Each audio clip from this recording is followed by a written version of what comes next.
I just feel, number one, incredibly blessed, for the opportunities that I had. Even just getting in the NFL, and I know, we share a common mentor in Coach Coughlin. Yep. Here's somebody that took a chance on me, believed in me, and really catapulted my career. I mean, I wouldn't have done anything in the NFL had it not been for Tom Coughlin believing me. So, wow. As I look back, it's all about the people. It's the players that I've had the opportunity to work with. Sure. The guys that I've recruited in college, and watching them have success, and then even young players coming into the NFL, and then watching their careers progress. It's incredibly satisfying. There's a lot of pride in that, and honestly, I think this first fall will really be a litmus test for me. I don't know what's going to happen. It's adjusting to life after football. The real world. Yeah, it's different. And so it is. I'm sure once the fall starts up, I know I'll have some withdrawal, but it's the trade-off is getting to having a lot more time at home with family and kind of catching up on some of the things that frankly we've missed over the last 25 or more years. But I would say, and obviously I was able to convince people enough that there are a lot of parallels between the duties of a special teams coordinator and the head coach. Other than the head coach, I was the only person that spoke to the team, the entire team every single day. You're constantly evaluating players and personnel to try to figure out what roles they're going to fill. You're acutely aware of the roster and the roster management and how many players at each position. And then there's the situational awareness that the things you have to be prepared for and that you're aware of as the game unfolds, because you never know what's going to happen. And preparation's the key, and we learned that. I'd give a lot of credit to Coach Coughlin.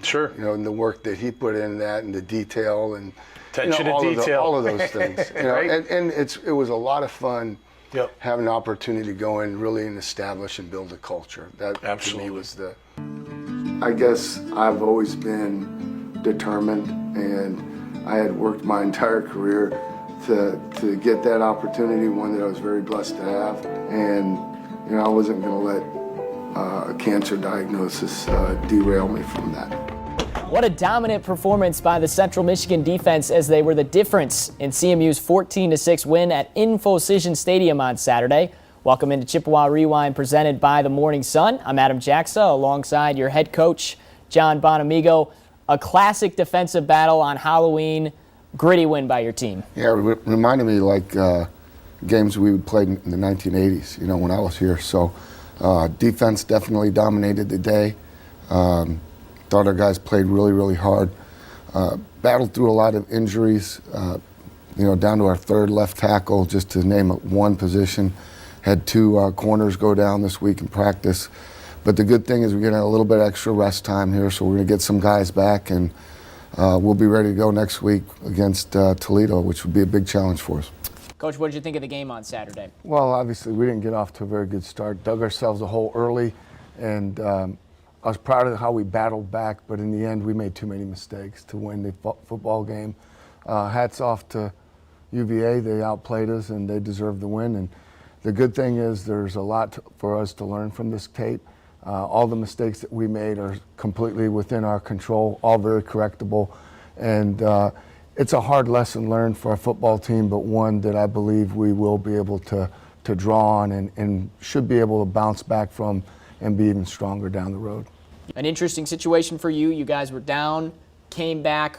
What was your message to the team in the locker room at the break? Again, let's clean up our play. Let's manage the things that we can manage, focus on our fundamentals, take care of our business one play at a time, one series at a time, and work our way back into it. We're down by 2 scores.